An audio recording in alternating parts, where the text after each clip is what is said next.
திமுகவும் அதிமுகவும் தாங்க மாறி மாறி ஆண்டுகிட்டு இருக்கிறாங்க.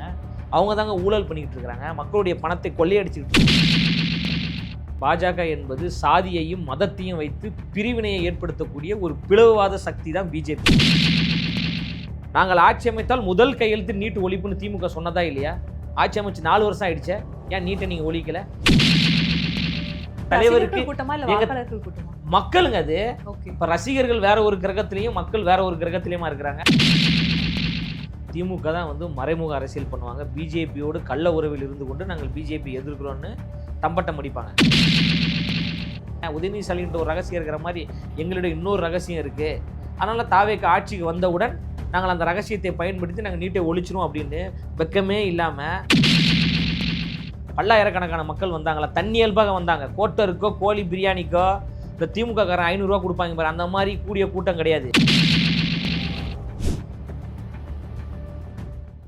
டேக் ஒன் நேயர்களுக்கு வணக்கம். இன்றைய கலந்துரையாடலுக்காக தமிழக வெற்றி கழகத்தினுடைய கொள்கை பரப்பு இணை செயலாளர் லயோலா மணி அவர்கள் இணைந்திருக்காங்க. வணக்கம் சார். வணக்கம்மா. அண்ணா யூனிவர்சிட்டி அந்த பாலியல் வழக்கு இருந்தது இல்லையா, ஞானசேகரன் அவர்கள் வந்து கைது செய்யப்பட்டார். அது தொடர்ந்து நிறைய வழக்கு விசாரணைகள்லாம் மூவ் ஆயிட்டே போயிருந்துச்சு. இதை பத்தி ஏன் விஜய் பேசல அப்படிங்கிற ஒரு காமன் ரொம்ப ஒரு தவறு இல்ல. இந்த இப்போ வந்து கல்வி மாணவ மாணவிகளுக்கெல்லாம் பரிசு கொடுக்கும் விழா ஒன்று நடத்தீங்களே, ஒருவேளை இதுலயாச்சும் ஒரு பேசிட மாட்டாரா அப்படிங்கிற ஒரு எதிர்பார்ப்பு எல்லாருக்குள்ளேயுமே இருந்துச்சு. அந்த மேடையையும் விஜய் அவர்கள் ஏன் பயன்படுத்திட்டு அந்த விஷயத்தை அங்க பேசாம இருந்தாரு? மேடம், பேசல அப்படின்னு சொல்றது ரொம்ப ஒரு தவறு. உண்மையிலே நான் சொல்றேன். அதாவது அண்ணா யூனிவர்சிட்டியில் அப்படி ஒரு சம்பவம் நடந்தவுடன் அடுத்த நாளே தமிழ்நாடு முழுவதும் போராட்டம் நடத்திய முதல் கட்சி தமிழக வெற்றி கழகம் தான்.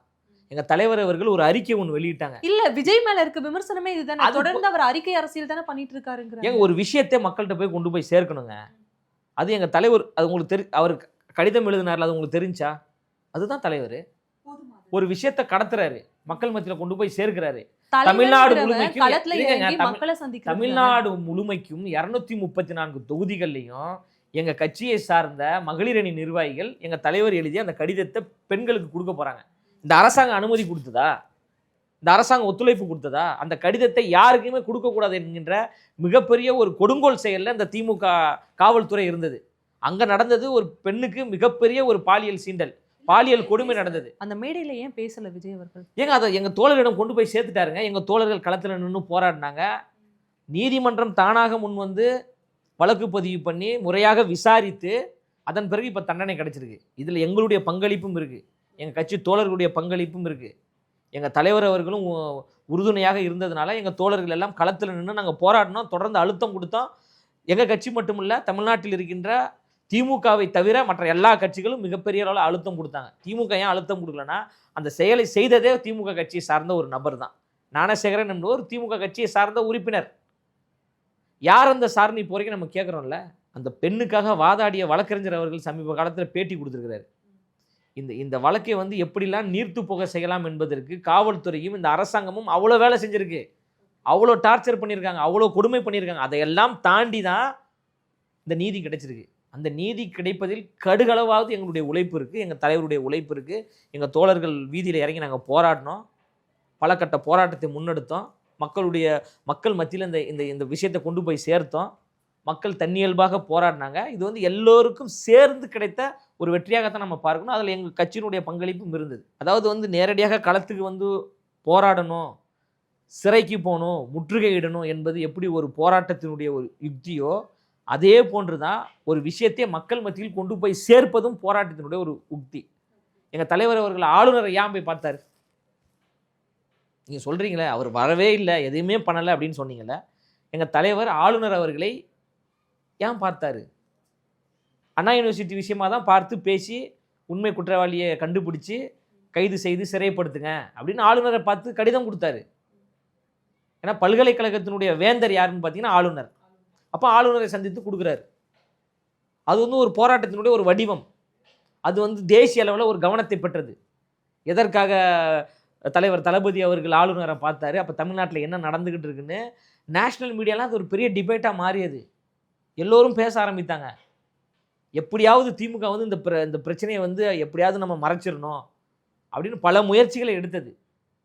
அது நீர்த்து போக விடாமல் அது வந்து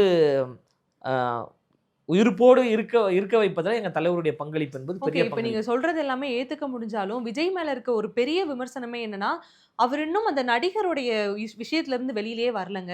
கேரவன்ல இருக்கிற மாரியே ஏங்க அவரு வாழ்ந்துட்டு இருக்காரு. அவரு ஏன் இன்னும் அவரு சாலையில கட்சி இறங்கவே இல்ல? அவரு வந்து ஏங்க பரந்தூர் போனாராங்க, உங்களுக்கு தெரியலையா? பரந்தூர்ங்கிறது எல்லாமே பரந்தூர் தாண்டி ஏங்க மக்கள் பிரச்சனைக்காக ஏன் களத்துல என்ன இறங்கி அனுமதி நீங்க போராடல? குடுக்குறீங்க? எங்க போனாலும் முட்டுக்கட்டை இந்த கவர்மெண்ட். பரந்தூர் அதனால தான் போல. கவர்மெண்ட் ஏங்க எங்க தலைவர் போனாருன்னா பெரிய அளவுக்கு கூட்டம் வரும். நிச்சயமா. மதுரைக்கு போனாரு. பல்லாயிரக்கணக்கான மக்கள் வந்தாங்களா? தண்ணி இயல்பாக வந்தாங்க. கோட்டருக்கோ கோழி பிரியாணிக்கோ இந்த திமுக காரன் 500 ரூபா கொடுப்பாங்க பாரு, அந்த மாதிரி கூடிய கூட்டம் கிடையாது. அன்பால் கூடிய கூட்டம், தளபதி என்கின்ற ஒற்றை முகத்துக்காக கூடிய கூட்டம், தளபதி விஜய் என்கின்ற அந்த பெயருக்காக கூடிய கூட்டம் தான். மதுரையிலையும் சரி, கோயம்புத்தூர்லையும் சரி, எங்க போனாலும் எங்க தலைவருக்கு ஒன்று மிகப்பெரிய ஒரு கூட்டம் வரும். அந்த கூட்டத்தை பயன்படுத்தி சட்ட ஒழுங்கு பிரச்சனையை ஏற்படுத்தி எங்க அது தலைவருக்கு ரசிகர்கள் கூட்டமா இல்ல எங்க வாக்காளர்கள் கூட்டமா? மக்களுங்க அது. ஓகே. இப்ப ரசிகர்கள் வேற ஒரு கிரகத்திலையும் மக்கள் வேற ஒரு கிரகத்திலையுமா இருக்கிறாங்க.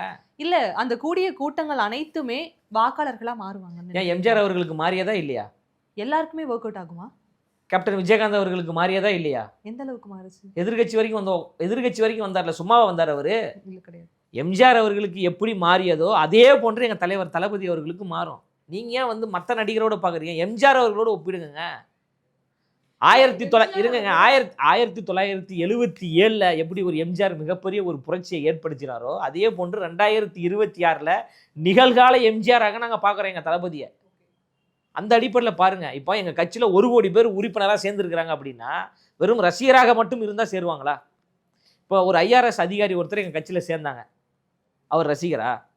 ஒரு முன்னாள் நீதிபதி எங்க கட்சியில வந்து சேர்ந்துருக்கிறாங்க, அவங்க ரசிகரா? திமுக கட்சியை சார்ந்த முன்னாள் சட்டமன்ற உறுப்பினர் எங்க கட்சியில வந்து சேர்ந்துருக்கிறாங்க, அவர் எங்களுடைய ரசிகர், எங்க தலைவரோட ரசிகரா? அதிமுகலேருந்து 2 முன்னாள் சட்டமன்ற உறுப்பினர்கள் வந்திருக்காங்க, அவங்கெல்லாம் யாரு? ஓகே. நீங்க சொல்றது எல்லாமே இருக்கட்டும். எங்க கட்சியுடைய கொள்கை பொறுப்பு இப்போ செயலாளர் என்னன்னா, ராஜ்மோகன் அவர்கள் தொடர்ந்து வந்து எம்ஜிஆர் அவர்களுடைய தான் வந்து விஜய் அவர்களை வந்து ஒப்பிடுறீங்க. ஆனா எம்ஜிஆர் உடைய அரசியல் பயணங்களை எடுத்து பார்க்கும்பொழுது எம்ஜிஆர் ஒரு எம்எல்ஏவாக தன்னுடைய அரசியல் பயணத்தை தொடங்கினார். விஜய் மேல வைக்கக்கூடிய ஒரு விமர்சனமும் அதுதான்.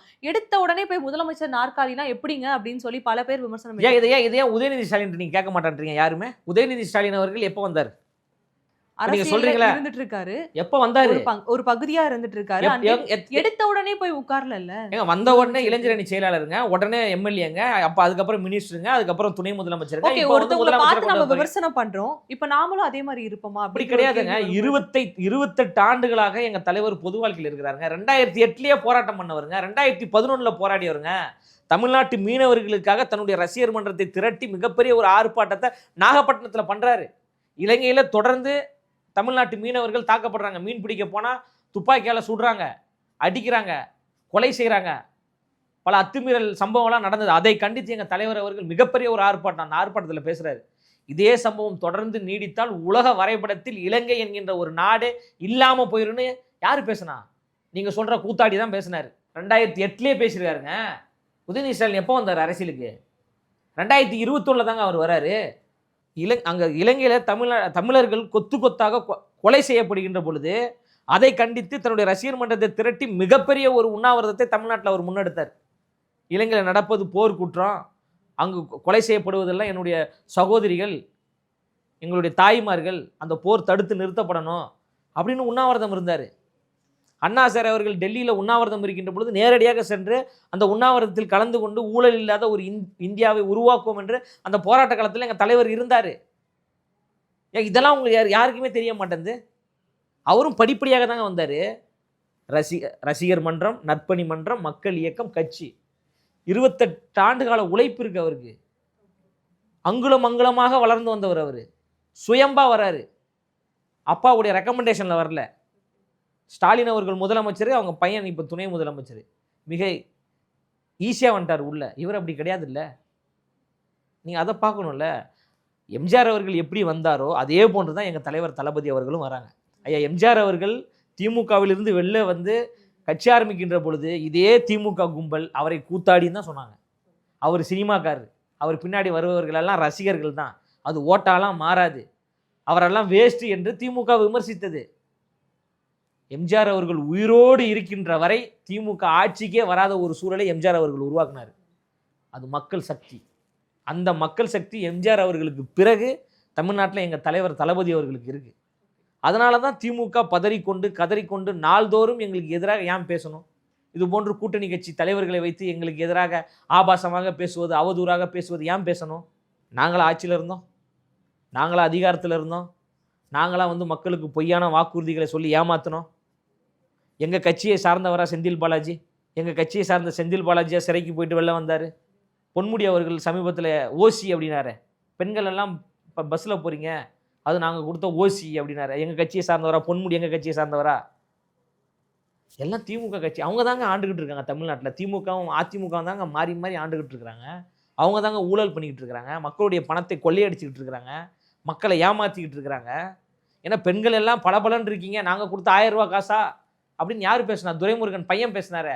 துரைமுருகன் பையன் எங்கள் கட்சியை சார்ந்தவரா திமுக கட்சியை சார்ந்தவரா? நாங்கள் கொடுக்குற 1000 ரூபாய் காசில் தான் வந்து நீங்கள் உங்கள் பாய் ஃப்ரெண்டுக்கு ரீசார்ஜ் பண்ணிக்கிறீங்க, ஃபோனில் பேசிக்கிறீங்க அப்படின்னு துரைமுருகன் பேசினார். அமைச்சர் துரைமுருகன் பேசினார். துரைமுருகன் எங்கள் கட்சியா திமுக கட்சியா?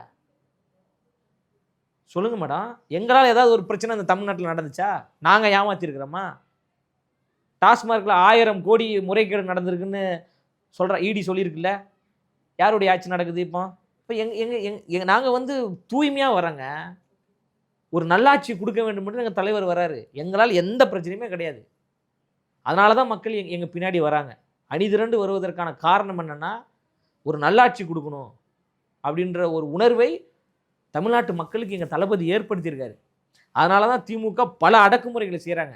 எங்கேயுமே கொடியேற்ற முடியல, நலத்திட்ட உதவிகள் பண்ண முடியல, எந்த நிகழ்ச்சி பண்ணாலும் அதுக்கு தடையாக இருக்கிறாங்க. மாநாடு நடத்துவதற்கு எவ்வளோ தடைகள் தெரியுங்களா? எவ்வளோ முட்டுக்கட்டைகள் தெரியுமா? எவ்வளோ அடக்குமுறை. அதையெல்லாம் தாண்டி தான் மிகப்பெரிய ஒரு மாநாட்டை விக்கிரவாண்டில் எங்கள் தளபதி முன்னெடுத்தார். 12 லட்சம் மக்கள் வந்தாங்க. 10 பைசா காசு கூட நாங்கள் கொடுக்கல. அன்பால் கூடிய கூட்டம்.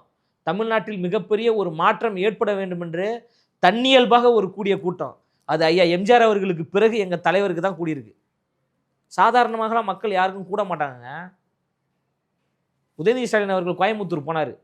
எங்கள் தலைவர் போன ஒரு 2 நாள் கழிச்சு எங்கள் தலைவருக்கு தன்னியல்பாக மக்கள் கூடி நின்று வரவேற்றார்கள். சரி நம்மளும் போனால் அதே மாதிரி கூட்டம் வரும்னு உதயநிதி ஸ்டாலின் போகிறாரு. கூட்டமே வரல. 1000 ரூபாய் கொடுக்குறாங்க ஒவ்வொருத்தருக்கும். 1000 ரூபாய் கொடுத்தும் மக்கள் வரல. எங்கள் தலைவர் மதுரைக்கு போகிறாரு, ரோட் ஷோ போகிறாரு. மிகப்பெரிய மக்கள் கூட்டம் தன்னியல்பாக வரவேற்கிறாங்க. இதை வந்து ஸ்டாலின் அவர்கள் முதலமைச்சர் பார்க்குறாரு. நம்மளும் இப்படி ஒரு ரோட் ஷோ போகணும்னு ஸ்டாலின் அவர்கள் ரோட் ஷோ போகிறாரு. மக்கள் யாரும் வரல. காசு கொடுத்து கூட்டுறாங்க, அப்பயும் கூட்டம் வரல. மக்களுக்கு தெரியுங்க யாரை கொண்டாடணும், யாரை உச்சத்தில் உட்கார வைக்க வேண்டும் என்று தமிழ்நாட்டு மக்களுக்கு தெரியும். தமிழ்நாட்டு மக்கள் ரொம்ப முற்போக்காக சிந்திக்கக்கூடியவர்கள். தமிழ்நாட்டு மக்கள் வந்து நல்லவர்களே அவ்வளவு எளிதாக கைவிட மாட்டாங்க. அந்த அடிப்படையில் எங்கள் தலைவரை வந்து அவங்க மனசுக்குள்ளே கொண்டு வந்துட்டாங்க. இவர் எப்படியாவது சென்ட் ஜார்ஜ் கோட்டையில் முதலமைச்சராக கொண்டு வர வேண்டும் என்பதில் உறுதியாக இருக்கிறாங்க. அதனால் வந்து அடக்குமுறைகள், ஒடுக்குமுறைகள், இது போன்ற அவதூறுகள், பொய் எல்லாமே திமுக செய்து கொண்டிருக்கு. இதையெல்லாம் தாண்டி மிகப்பெரிய ஒரு மகுடத்தை எங்கள் தலைவர் அவர்கள் சூட்டுவார். இப்போ அதே மாதிரி வந்து பாமக இடையில வந்து அந்த பாமக இடையிலலாம் இல்லை, பாமக கட்சிக்குள்ள ஒரு பூகம்பமே வெடிச்சிட்டு இருக்கு. தந்தைக்கும் மகனுக்கும் இடையே இது ஸ்கிரிப்டடா கூட இருக்கும் அப்படிங்கிற மாதிரியான பல விமர்சனங்கள் இருக்கு. பாமகவினுடைய தரப்புல இருந்து டிவிகே உடைய கூட்டணி சேரலான்னு அரசல் பிரசலா ஏதாச்சும்? நான் உங்ககிட்ட முதல்லயே சொல்லிட்டேன். திமுக இல்ல, அப்பா என்ன பிஜேபி சொல்றாருன்னா பாஜக வேண்டாம் அப்படின்னு சொல்றாரு. ஒருவேளை அந்த மாதிரி அதனால ஏதாவது வருதுன்னு கேக்குறேன். பாஜக என்பது ஒரு பாசிச கட்சி. ஓகே. பாஜக என்பது சாதியையும் மதத்தையும் வைத்து பிரிவினையை ஏற்படுத்தக்கூடிய ஒரு பிளவுவாத சக்தி தான் பிஜேபி. அது ஒருபோதும் தமிழ்நாட்டுக்கு வரவே கூடாது. அதில் ரொம்ப தெளிவாக இருக்கிறோம். அந்த அடிப்படையில் தான் அவங்க எங்களுடைய கொள்கை எதிரி நம்ம சொல்கிறதுக்கு காரணமே அது மிகப்பெரிய பாசிசம். அந்த பாசிசம் எந்த வடிவத்தில் வந்தாலும், யார் உருவத்தில் வந்தாலும் அவர்களையும் சேர்த்து தான் நம்ம எதிர்க்கிறோம். அப்போ அதிமுகவையும் எதிர்க்க வேண்டிய சூழல் நமக்கு இருக்குது. இப்போ அதிமுகவோடு தான் பிஜேபி கூட்டணி வச்சுருக்காங்க. அப்போ பிஜேபியோடு யாரெல்லாம் கூட்டணி வைத்து வருகிறார்களோ அவர்கள் எல்லோரையும் வீழ்த்தக்கூடிய வேலை தமிழ்நாட்டிற்கும் தமிழக வெற்றி கழகத்திற்கும் இருக்கு. இப்போ அதே மாதிரி என்னன்னா, சீமான் அவர்கள் தொடர்ந்து வந்து பேசிட்டு இருந்தாரு, தம்பி விஜயோட தான் வந்து கூட்டணி அப்படிங்கிற மாதிரி நேரடியா சொல்லலைனாலும் மறைமுகமா ஒரு சில விஷயங்கள் பேசிட்டு இருந்தாரு. ஆனா விஜய் கூட்டிய மாநாட்டுக்கு பிறகு விஜய் வந்து ரொம்ப தெளிவா சொல்லிட்டாரு, கூட்டணி எல்லாம் இவங்க கூட கிடையாது, இவங்க என்னுடைய அரசியல் எதிரி, அப்படி கொள்கை எதிரி அப்படிங்கிற மாதிரியான பல விளக்கங்களை விஜயுடைய தரப்புல இருந்து கொடுத்துட்டாங்க. ஆனாலும் ஒரு கட்டத்துக்கு மேல அமைதியா இருந்த சீமான் திடீர்னு பொங்கி எழுந்த மாதிரி இப்போ வந்து கொஞ்ச நாளா தம்பி தம்பின்னு வந்து மறுபடியும் சொந்தம் கொண்டாட, பாசம் கொண்டாட ஆரம்பிச்சிருக்காரு. ஒருவேளை இதுவும் மறைமுகமா கூட்டணிக்காக காய் நகர்த்துறாரோ? அதாவது மறைமுக அரசியல் செய்வதற்கு நாங்கள் ஒன்றும் திமுக கிடையாது. திமுக தான் வந்து மறைமுக அரசியல் பண்ணுவாங்க. பிஜேபியோடு கள்ள உறவில் இருந்து கொண்டு நாங்கள் பிஜேபி எதிர்க்கிறோன்னு தம்பட்டம் அடிப்பாங்க. எங்களுடைய அரசியல் என்பது வெளிப்படையான ஒரு அரசியல். மாநாட்டிலே எங்கள் தலைவர் வெளிப்படையாக சொன்னாருங்க, ஆட்சியிலும் பங்கு, அதிகாரத்திலும் பங்கு, அமைச்சரவையில் நாங்கள் இடம் கொடுக்குறோன்னு வெளிப்படையாக தானே மாநாட்டில் சொன்னார். சிங்கிள் மெஜாரிட்டியில் மிகப்பெரிய ஒரு வெற்றியை தமிழ்நாட்டு மக்கள் தருவார்கள். இருந்தாலும் நம்மளை ஏற்றுக்கொண்டு நம்மளிடம் வரக்கூடியவர்களையும் நாம் அங்கீகரிக்க வேண்டும். அதனால் நம்ம கூட்டணியை உருவாக்கும் என்று மாநாட்டிலே சொல்லிட்டாருங்க. ஒரு வருஷத்துக்கு முன்னாடியே எங்கள் தலைவர் சொல்லிட்டாருங்க. வெளிப்படையாக அரசியல் செய்யக்கூடியவர் தான் எங்களுடைய தலைவர். பேச்சுவார்த்தை நடந்து கொண்டிருக்கு. பல கட்சிகள் எங்கள் தலைவரோடு பேசி கொண்டு தான் இருக்கிறாங்க. கூட்டணியை உருவாக்குவதில் எந்த மாற்று கருத்தும் கிடையாது. கூட்டணியை நாங்கள் உருவாக்குறோம். மிகப்பெரிய கூட்டணியை உருவாக்க போகிறோம். உருவாக்கக்கூடிய சூழல்கள் உருவாகி விட்டது. அதில் யாரெல்லாம் பேசுகிறா, எப்படி பேசுகிறாங்கலாம் எங்கள் தலைவர் தான் அது குறித்து முறையான அறிவிப்பை அவர் வெளிப்படுத்துவார். ஆனால் அதற்கான பேச்சுவார்த்தைகள் நடந்துக்கிட்டு இருக்கு. திமுக கூட்டணியிலும் உரசல்கள் ஏற்பட்டு நேற்று கூட மார்க்சிஸ்ட் கம்யூனிஸ்ட் கட்சியினுடைய தலைவர் சண்முகம் அவர்கள் ஆளுங்கட்சி விமர்சித்து பேசியிருக்கிறாரு. திமுக 90% வாக்குறுதிகளை நிறைவேற்றலை, மக்களை ஏமாற்றிட்டு இருக்குன்னு சொல்கிறாரு. கூட்டணி கட்சிகளுக்கே அங்கே முறையான ஒரு மதிப்பு இல்லாமல் திமுக செயல்படுத்தி கொண்டிருக்குன்னு பல விமர்சனங்கள் கூட்டணி கட்சியை சார்ந்தவர்களே சொல்கிறாங்க. அப்போ திமுக கூட்டணி என்பது நிலையானதெல்லாம் கிடையாது. இன்னும் எலெக்ஷனுக்கு 9-10 மாதம் இருக்குது. ஜூன் 22 எங்கள் தலைவருடைய பிறந்தநாள். பிறந்தநாளுக்கு பிறகு தமிழ்நாட்டுடைய அரசியல் களம் மாறும். இந்த களமும் காலமும் எங்கள் தளபதிக்கானது, தமிழக வெற்றி கழகத்துக்கானது. சூழல் எல்லாம் மாறிடுச்சு. தமிழ்நாட்டினுடைய திருப்பு முனையாக எங்கள் தலைவர் இருக்கார். அரசியலில் மிகப்பெரிய ஒரு தாக்கத்தை ஏற்படுத்தக்கூடிய ஒரு இடத்துல எங்கள் தளபதி இருக்கிறார்.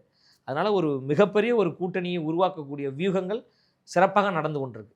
அதுக்கு முன்னாடி பூத்து கமிட்டி மாநாடு கோயம்புத்தூரில் முதல் மாநாடு நடந்தது. பூத்து கமிட்டி மாநாடு. 2வது பூத்து கமிட்டி மாநாடு உருவாக்குவதற்கான வேலைகள் நடந்துக்கிட்டு இருக்குது. இடம் தேர்வாயிருச்சு. அதற்கான வேலைகள் நடந்துக்கிட்டு இருக்குது. 10ஆம் வகுப்பு மற்றும் 12ஆம் வகுப்பில் சிறந்த மதிப்பெண் எடுத்த மாணவர்களுக்கான பரிசளிப்பு விழா நடந்துக்கிட்டு இருக்குது. 2 கட்டம் முடிஞ்சு இப்போ நாளைக்கு 3வது கட்ட நிகழ்வு நடைபெறுது. பொறுப்பாளர்கள் நியமன வேலைகள் நடந்துக்கிட்டு இருக்குது. பூத்து கமிட்டி ஆட்கள் நியமிக்கக்கூடிய வேலைகள் நடந்துக்கிட்டு இருக்குது. கட்சியில் 28 சார்பு அணிகள் இருக்குது. சார்பு அணிகளுக்கு உண்டான பொறுப்பாளர்கள் நியமன வேலைகள் நடந்துக்கிட்டு இருக்குது. இது போன்ற கட்சியினுடைய உள்கட்டமைப்பு வேலைகள் நடந்து கொண்டிருக்கு. அதனால் மிகப்பெரிய ஒரு தாக்கத்தை தமிழக வெற்றி கழகம் தமிழ்நாட்டில் ஏற்படுத்தும். பொதுவாகவே தமிழ்நாட்டை பொறுத்த வரைக்கும் ஒரு அரசியல் கட்சி தலைவர் உருவாகிறார் அப்படிங்கிறப்போ ஒரு பெரிய எதிர்பார்ப்பு இருக்கும். இவங்க மக்களுக்காக என்ன பண்ண போறாங்க அப்படிங்கிற மாதிரி எதிர்பார்ப்பு இருக்கும். விஜய் அரசியலுக்கு வந்த உடனே ஓகே இவர் நீட்டை எதிர்ப்பாரு அப்படிங்கிற மாதிரி எதிர்பார்த்தோம். நீட்டை எதிர்ப்புக்கு எதிர்க்கிறவங்க தான். பட் ஆனால் இந்த மாணவர்களுக்கு பரிசளிக்கும் விழா இருந்துச்சுல, அப்போ விஜய் சொல்லியிருந்த ஒரு விஷயம் என்ன அப்படின்னா, இதுலனா என்ன நமக்கு வேற படிப்பு இல்லையா அப்படின்னு மாணவர்களுக்கு உத்வேகம் அளிக்கிறதுக்காக அந்த வார்த்தையை பயன்படுத்தி இருந்தார் தான். ஆனாலுமே அந்த பர்டிகுலர் அந்த வார்த்தை ஒரு சர்ச்சையாவே உருவாகி இருந்துச்சு. நோட் பண்ணீங்களா? சர்ச்சையை ஏற்படுத்துறாங்க, சர்ச்சையை உருவாக்குனாங்க. ஆனா அது தப்பு இல்லையா விஜய் அவர்கள்? அது என்னங்க தப்பு இருக்கு? அது என்ன பேசினார் அவரு? நீட் மட்டுமே உலகம் கிடையாது, நிறைய கோர்ஸ் இருக்கு. எதுக்குன்னா தற்கொலைகள் அதிகமாயிட்டு இருக்குங்க. திமுக மாதிரி நாங்க பொய் சொன்னோமா? நீட் ரகசியங்க, நீட் ரகசியம் எனக்கு தெரியும், நீட் ரகசியம் எனக்கு தெரியும்னு திரு உதயநிதி ஸ்டாலின் அவர்கள் சொன்னார்ல. நீட் ரகசியத்தை கேட்டு சொல்லுங்க. நாங்கள் ஆட்சி அமைத்தால் முதல் கையெழுத்து நீட் ஒழிப்புன்னு திமுக சொன்னதா இல்லையா? ஆட்சி அமைச்சு 4 வருஷம் ஆயிடுச்சே, ஏன் நீட்டை நீங்க ஒழிக்கல? இந்த 4 வருஷத்துல மட்டுமே 20 மாணவர்கள் தற்கொலை பண்ணியிருக்காங்க. இந்த தற்கொலைக்கு யார் காரணம்? மாணவர்கள் மட்டும்தான் காரணம், நீட்டு தான் காரணம்னு நினைக்கிறீங்களா? திமுக தாங்க காரணம். நீங்கள் தானங்க பொய்யான வாக்குறுதி கொடுத்துருக்கீங்க, பொய்யான ஒரு நம்பிக்கையை ஏற்படுத்திருக்கீங்க. அப்போ அந்த மாணவர்கள் என்ன நினச்சிருப்பாங்க? சரி திமுக ஆட்சிக்கு வந்துருச்சு, இனி நீட் தேர்வே இருக்காது அப்படின்னு நினச்சிருப்பாங்கல்ல. அப்படி ஒரு நம்பிக்கை நீங்கள் ஏற்படுத்தினீங்கல்ல, என்ன பண்ணிட்டீங்க? இவங்கள மாதிரி எங்கள் தலைவர் பொய் சொல்கிறீங்களா நீங்கள்? தொடர்ந்து மாணவர்கள் இறந்து போகிறாங்க. அதை உணர்ந்து எங்கள் தலைவர் ஒரு உண்மையான அப்பாவாக எங்கள் தலைவர் பேசினார். ஸ்டாலின் மாதிரி போலியான அப்பாவாக பேசல, உண்மையான அப்பாவாக. அவரு 2 குழந்தைக்கு தகப்பன், சரிங்களா? அந்த அடிப்படையில் அவர் பேசுகிறாரு. யாரும் தற்கொலை பண்ணாதீங்க, பல வழிகள் இருக்குது வாழ்க்கையில் சாதிப்பதற்கு, பல துறைகள் இருக்குது வாழ்க்கையில் சாதிப்பதற்கு. ஒரு தேர்வு எழுதுறீங்க, அந்த தேர்வில் நீங்கள் தோல்வி அடைஞ்சிட்டிங்கன்னா மன உளைச்சல் ஆயிடாதீங்க, உங்களை நீங்களே அழிச்சிக்காதீங்க, அதற்கு மாற்று வழிகள்லாம் இருக்குது என்கின்ற உண்மையான ஒரு தாய் உள்ளத்தோடு, தகப்பன் என்கின்ற ஒரு உணர்வோடு எங்கள் தலைவர் பேசியிருக்காரு. திமுகவுடைய முகத்திரையை கிழிச்சாரு. அதை பொறுத்து கொள்ள முடியாத திமுக கட்சியை சார்ந்தவர் எங்களுக்கு எதிராக அவதூறு பரப்புறாங்க. நாங்கள் தெளிவாக சொல்கிறோங்க, நீட் என்பது தமிழ்நாட்டுக்கு மட்டும் இல்லை, இந்தியாவுக்கே தேவை கிடையாதுங்க. நீட் என்பது சமூக நீதிக்கு எதிரானது, நீட் என்பது சமத்துவத்திற்கு எதிரானது, நீட் என்பது ஏழை எளிய பாமர மக்களை, அந்த மாணவர்களை மருத்துவம் படிக்க விடாமல் தடுக்கக்கூடிய மிகப்பெரிய ஒரு கொடுங்கோல் தான் நீட்டு. அந்த நீட்டு வேண்டாம் என்பதில் தெளிவாக இருக்கிறோம். ஆனால் உங்களை மாதிரி நாங்கள் பொய் சொல்லணுமா? அந்த மாணவர்கள் மத்தியில் என்ன சொல்லணும்னு விரும்புகிறாங்க அவங்க? உதயநிதி ஸ்டாலின் மாதிரி எங்கிட்ட இன்னொரு ரகசியம் இருக்குங்க, உதயநிதி ஸ்டாலின் ஒரு ரகசியம் இருக்கிற மாதிரி எங்களிடம் இன்னொரு ரகசியம் இருக்குது, அதனால் தாவேக்கு ஆட்சிக்கு வந்தவுடன் நாங்கள் அந்த ரகசியத்தை பயன்படுத்தி நாங்கள் நீட்டை ஒழிச்சிரும் அப்படின்னு வெக்கமே இல்லாமல் இவங்கள மாதிரி பொய் சொல்ல சொல்கிறீங்களா? 1500 மாணவர்கள் 2000 மாணவர்கள் உட்காந்துருக்குறாங்க பெற்றோர்களோடு. அந்த இடத்துல ஒரு பேராசிரியரை போன்று எங்கள் தலைவர் பேசியிருக்கிறார், ஒரு நம்பிக்கையை ஏற்படுத்தியிருக்கிறார். உடனே அதை வந்து திரித்து மக்களிடம் வந்து ஒரு அவதூறை பரப்புவதற்காக திமுக முயற்சி செய்தது. கடைசியில் திமுகவினுடைய முகத்திரைகள் தான் கிழிக்கப்பட்டது. மக்கள் கேட்குறாங்கல்ல, சரி அவர் அப்படி பேசிட்டாருங்க, உங்களுடைய நீட் ரகசியம் எங்கன்னு கேட்குறாங்கல்ல. 1 கோடி பேர்கிட்ட கையெழுத்து வாங்கினாங்க, நீட்டை ரத்து செய்யணும் அப்படின்னு சொல்லிட்டு 1 கோடி பேர்கிட்ட கையெழுத்து வாங்கினாங்க. அந்த 1 கோடி பேர்கிட்ட கையெழுத்து வாங்கினா அந்த படிவம் எங்க? எல்லாம் குப்பை தொட்டியில் கிடக்குதுங்க, வீடியோ ஃபுட்டேஜ் இருக்கு. கையெழுத்தை வாங்கி வாங்கி வாங்கி குப்பையில் போட்டு போனாங்க. என்ன பண்ணிட்டீங்க நீங்கள்? இந்த 4 ஆண்டுகளில் நீட்டு ஒழிப்பிற்கு திமுக செய்த ஏதாவது ஒரு போராட்டங்கள், ஆர்ப்பாட்டங்கள், சட்ட போராட்டங்கள், இதுக்காக நீங்கள் குடியரசுத் தலைவரை போய் பார்த்தீங்களா? இதுக்காக நீங்கள் பிரதமரை போய் பார்த்தீங்களா? எதுவுமே பண்ணலையே. அப்புறம் உங்களை மாதிரி நாங்கள் ஏமாற்றிட்டு இருக்க முடியுமா? அதனால தான் சொல்கிறேன், எங்கள் தலைவர் மக்களுக்கான ஒரு தலைவர். இவங்க வந்து மக்களை ஏமாற்றக்கூடிய தலைவர்கள். அதை மக்கள் புரிஞ்சுக்கிட்டாங்க. அது மிகப்பெரிய ஒரு மாற்றம் 2026 நடக்குங்க. அதனால் எங்கள் தலைவர் பேசியது வந்து 100% ஏற்றுக்கொள்ளக்கூடியது. பெற்றோர்களும் ஏற்றுக்கொண்டாங்க, மாணவர்களும் ஏற்றுக்கொண்டாங்க. திமுக தான் ஏற்றுக்கொள்ளலை. ஏன்னா திமுகவுடைய முகத்திரையை கிழித்ததுனால் வேறு வழி இல்லாமல் அவதூறு பரப்புவதற்கு உண்டான எல்லா வேலையும் ஈடுபட்டார்கள். அந்த அவதூறுகள் எதுவும் எங்களை ஒன்றும் செய்யாது. எல்லா அவதூறுகளையும் விமர்சனங்களையும் பார்த்து தான் எங்கள் தலைவர் இவ்வளோ பெரிய ஒரு இடத்துக்கு வந்திருக்கிறார்.